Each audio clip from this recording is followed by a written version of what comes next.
আমার নবী তাহাজ্জুদের জায়নামাজে যখন দাঁড়াতেন, এত লম্বা সময় দাঁড়িয়ে দাঁড়িয়ে তিনি কিয়াম করতেন, কেরাত পড়তেন। দাঁড়িয়ে থাকতে থাকতে থাকতে থাকতে আমার নবীর বরকতপূর্ণ, আমার নবীর মোবারক পা দুটো এইরকম ফুলে যেত।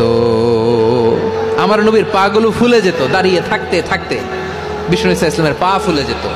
আম্মা জান আয়েশা এটা খেয়াল করতেন। খেয়াল করে বলতেন, ইয়া রাসূলুল্লাহ কদ গফারাল্লাহু লাকা মা তাকদ্দামা মিন যামবিকা ওয়া মা তাআখার। ও নবী, নিজের দেহের উপর কেন এত কষ্ট দেন? কেন রাত জেগে এরকম তাহাজ্জুদের জায়নামাজে দাঁড়িয়ে থাকতে থাকতে পা দুটো আপনার ফুলে যায়? কেন কষ্ট করেন? আল্লাহ কি বলে নাই, ও নবী আপনার আগের গুনাহ মাফ, পরের গুনাহ মাফ?